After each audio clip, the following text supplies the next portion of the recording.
سوالات کرنے سے پہلے انسان اپنی نیت کو ضرور دیکھے کہ دین میں اگر ہم بہت زیادہ سوالات کر رہے تو ہماری نیت کیا ہے یہ سب پوچھنے کی.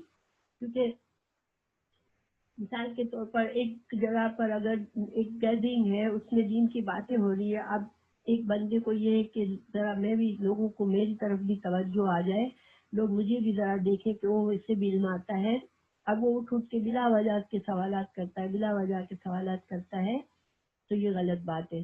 یا کوئی اسپیکر کو تنگ کرنا چاہتا ہے، ڈچ کرنا چاہتا ہے کہ وہ اس کو کیا آتا ہے مجھے زیادہ آتا ہے، تو وہ اس کے لیے الٹے سیدھے سوالات کرتا ہے. یا پھر کوئی بھی نیت جو ہے نا انسان کی ہر چیز میں نیت ان کو خود کو دیکھنی چاہیے ہمیں، کیونکہ ہمارے اعمال کا دار و مدار ہماری نیت پر ہوتا ہے. اللہ تعالیٰ ہماری نیت کے مطابق ہمیں ہمارے کام کو قبول کرتے ہیں یا ہمیں ہم سے ہمارے کام کو ناپسند کرتے ہیں. تو ہماری نیت اچھی ہونی چاہیے. بہرحال ان کی نیت ٹال مٹول کی تھی، جیسا کہ واضح ہو رہا ہے کہ وہ بلا وجہ کے سوالات کر رہے تھے. اللہ تعالیٰ نے ان کو اب عمر بھی بتا دی، ٹھیک ہے، اور پھر بھی موسیٰ علیہ السلام نے کہا کہ اب تم کر لو جو تم کو کہا جاتا ہے.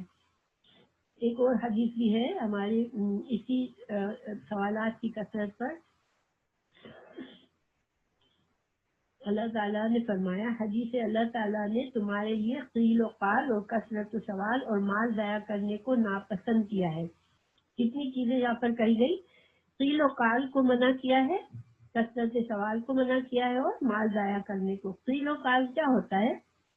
جیسے مثال کے طور پر انسان نے ایک بات ادھر سے سنی، پھر وہ بیٹھ کے تبصرہ کرے کہ وہ فلاں نے یہ کہا، فلاں نے یہ کہا، اس لیے کہا، وہ کہا، پھر اس بات کو آگے سے آگے بڑھاتے چلے جائے، حالانکہ بات کی کوئی تحقیق نہیں ہوئی، کچھ نہیں ہوئی.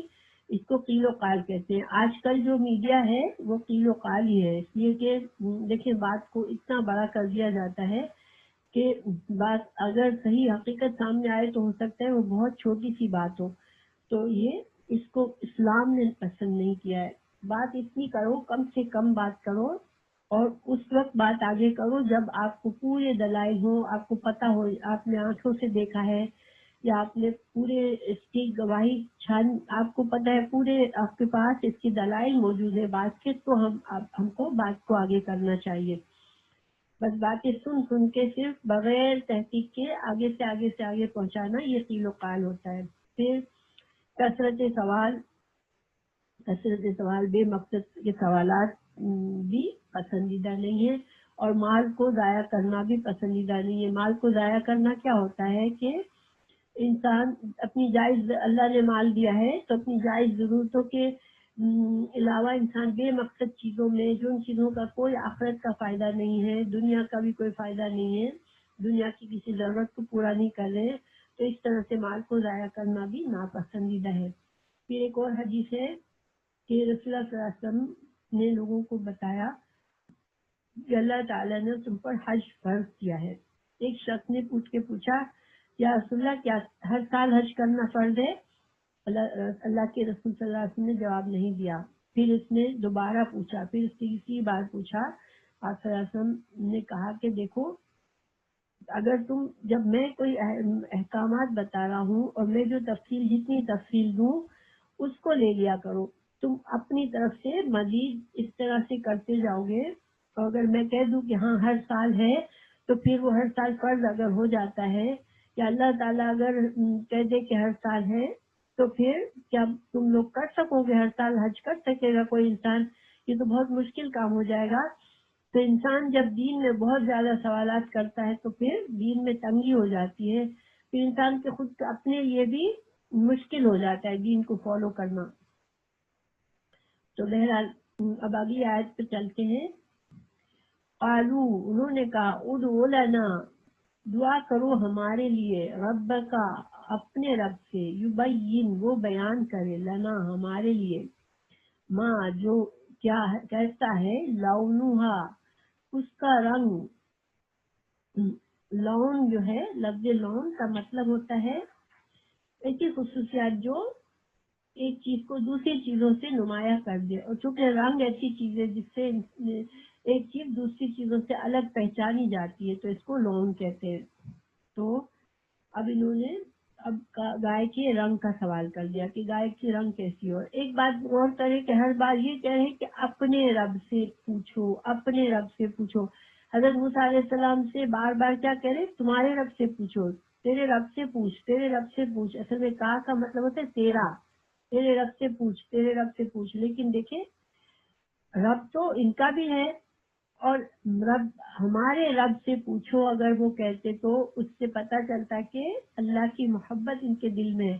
دیکھیں بندہ جب میرا رب کہتا ہے تو وہ اس کے دل میں محبت ہوتی ہے رب کی، لیکن وہ اس محبت سے بات بھی نہیں کرے.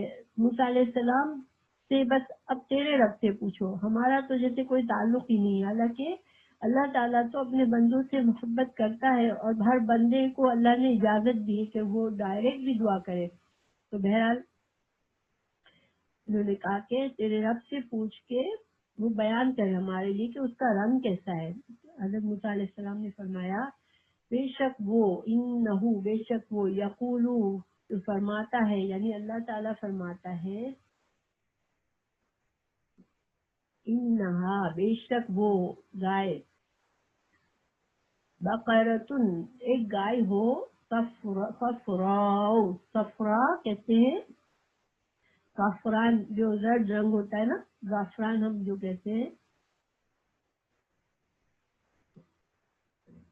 صفراء ریڈ رنگ کی ہو، فاقعن بہت چمکیلا سا رنگ ہو، اس کا شوخ زرد رنگ ہو، فاقعن لونہا رنگ اس کا ایسا ہو بہت شوق خالص زرد، کچھ دیکھنے سے خوش ہو جائے انسان. تسر، سر کہتے ہیں خوشی، دل کی خوشی، جو اندر کے دل کے اندر، سرون ایکچولی کہتے ہیں دل کا چھپا ہوا راز. ٹھیک ہے، تو اس کے جو تسر خوشی، ایسی خوشی جس کے دل خوش ہو جائے جس کو دیکھ کے. الناظرین، ناظر دیکھنے والا، ناظرین اس کی جمع ہے، یعنی دیکھنے والا ایسا رنگ ہو کہ دیکھنے والا اس کو دیکھ کے خوش ہو جائے. قالو انہوں نے کہا ادعو لنا دعا کرو ہمارے لیے، ربکا اپنے رب سے، یبین وہ بیان کرے، لنا ہمارے لیے، ماہی کیسی ہے وہ. اب اس دفعہ انہوں نے کیا پوچھا ہے، یہاں پر تفصیل پوچھنے کی نہیں آئی ہے، لیکن انہوں نے پوچھا تھا کہ کیا یہ محنت کرنے والی گائے ہے، یعنی کہ جو گائے جانور مزدوری کے لیے استعمال کیے جاتے ہیں نا، تو کیا وہ ایسی گائے ہے جس کو مزدوری کے لیے استعمال کیا جا رہا ہے، یا کوئی ایسی گائے ہے جس کے اندر کوئی عیب ہے، کہ گائے میں کوئی عیب ہو تو چلے گا یا نہیں چلے گا، یا اس گائے کے رنگ میں کوئی اور آمیز ہو، یا صرف زرد رنگ کی ہو، یا تو یعنی کہ اس طرح کے سوالات پوچھے انہوں نے. ٹھیک ہے، تو حضرت موسیٰ علیہ السلام نے یبین لنا ماہی ان البقرہ، اب مزید یہ کہہ رہے ہیں بے شک گائے تشابہ مشبہ ہو گئی ہے، علینا ہم پر، ہم تو بالکل شک میں پڑ گئے کہ اب کیا کیسی گائے ہو، ہمیں تو سمجھ ہی نہیں آ رہی.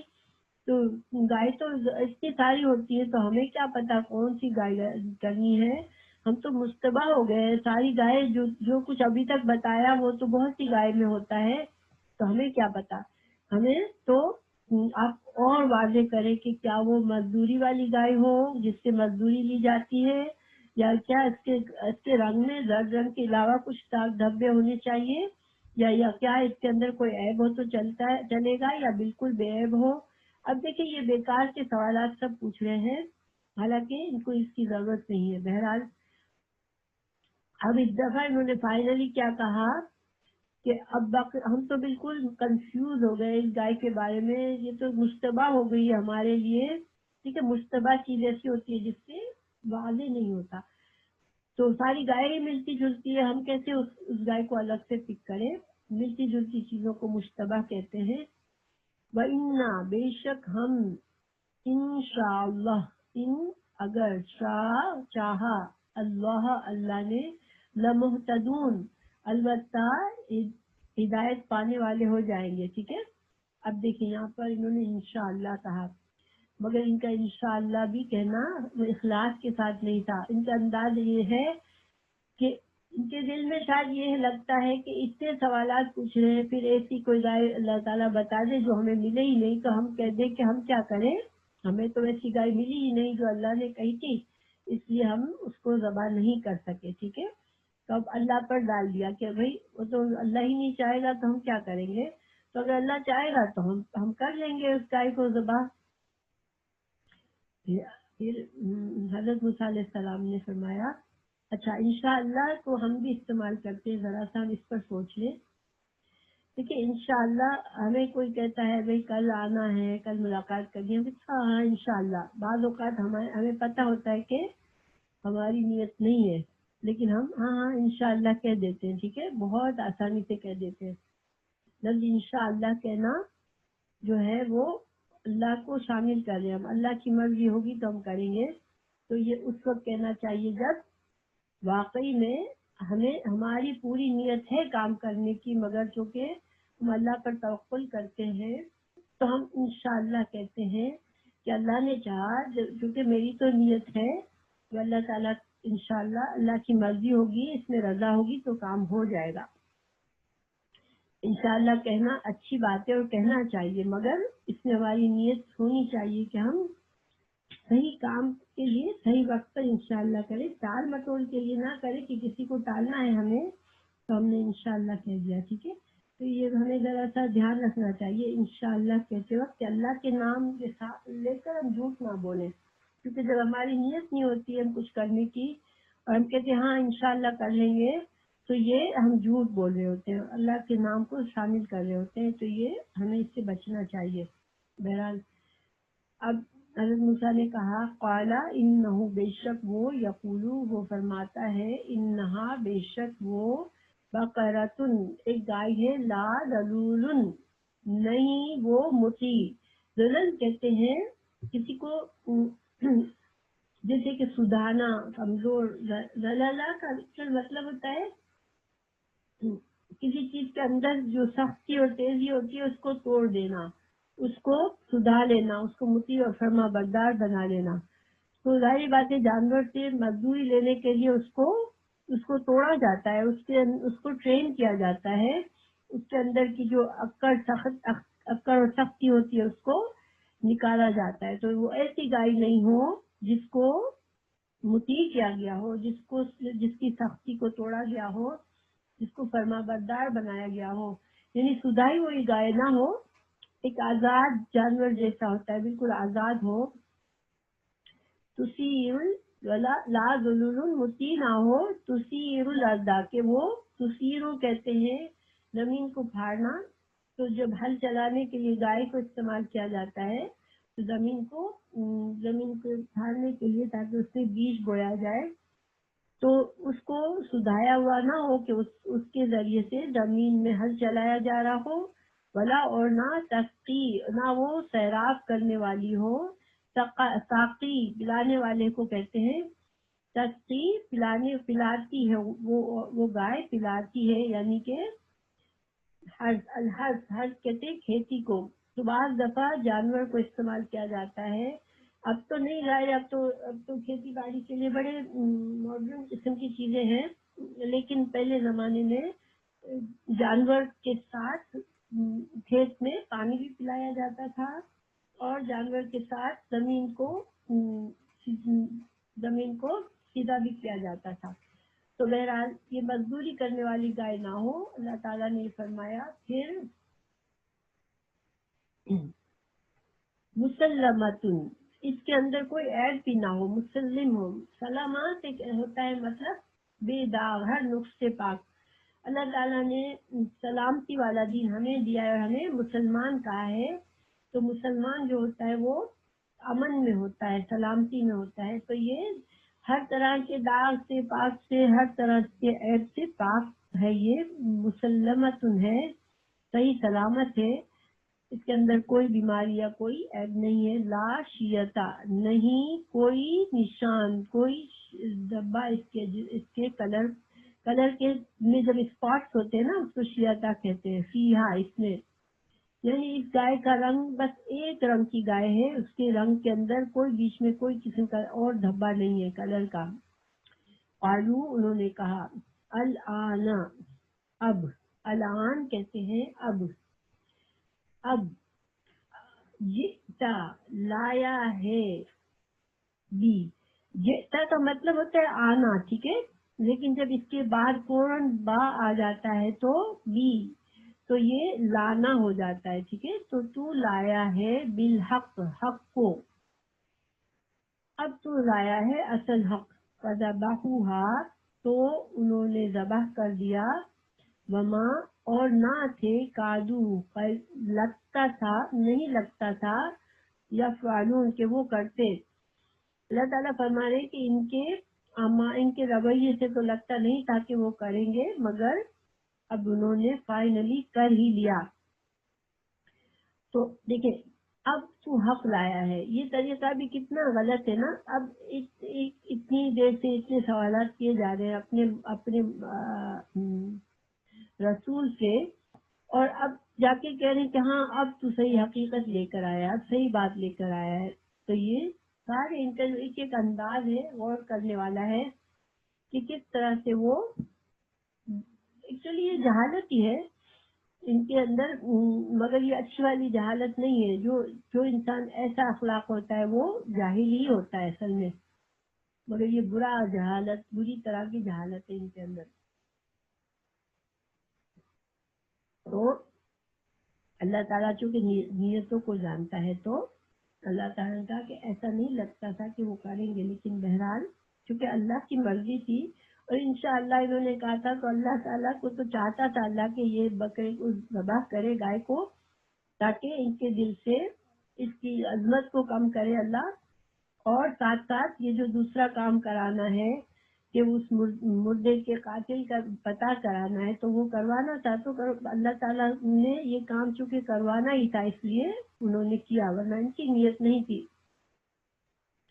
بہرحال پھر اب یہ قصہ بتایا جا رہا ہے جو شخص مر گیا تھا، وَإِذْ، اور جب، تم نے قتل کیا تھا، نفسن، ایک شخص کو، فَدَّعْرَاتُمْ، پھر تم نے دارا ایک دوسرے پر ڈالا، تم نے اپنے سے دور، خود سے ہر انسان نے دور کیا، اور دوسرے کے اوپر ڈالتا رہا اس گناہ کو۔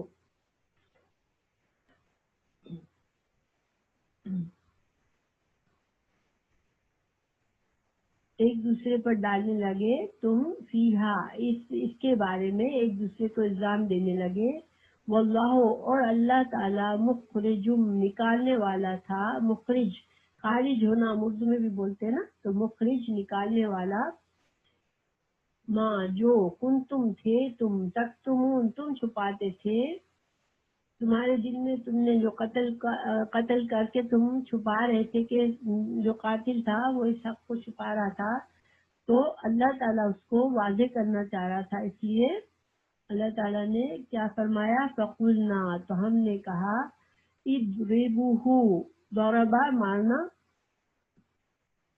مارو اس کو، ہو کی ضمیر مقتول کی طرف ہے، جس مردے کی طرف یہ جو آدمی قتل کر دیا گیا اس کی طرف ہے کہ اس کو مارو، اس کی لاش کو مارو، بِبَعْضِهَا، ساتھ بعض کے، یعنی کوئی ایک ٹکڑا اس گائے کا لو۔ ہاں، یہاں پر ضمیر مؤنث کی آئی ہے، یہ مؤنث کی کیوں آئی ہے کہ گائے کے لیے، تو گائے کے جسم کا ایک ٹکڑا لو اور اس مقتول کی باڈی کو ٹچ کرو اس سے، تو کذالک، اب یہاں پر جب انہوں نے کیا تو وہ آدمی زندہ ہو گیا، ٹھیک ہے، اور زندہ ہونے کے بعد اس نے مقتول کا پتہ بتایا، اشارہ کیا کہ اس کے اپنے بھتیجے نے ہی مارا تھا، اور اس کے بعد پھر وہ دوبارہ مر گیا، اس لیے کہ اس کی زندگی، تو یہ نہیں تھا کہ اس کو زندہ کرنے کا صرف ایک مقصد تھا، اب اس کی زندگی چلی گئی، لیکن اللہ تعالیٰ نے یہ ایک معجزے سے اس کو زندہ کیا اور واضح کر دیا اور مقتول کا پتہ بتا دیا۔ پھر اللہ تعالیٰ فرمارے، کذالک، اسی طرح، یحیی، زندہ کرتا ہے، اللہ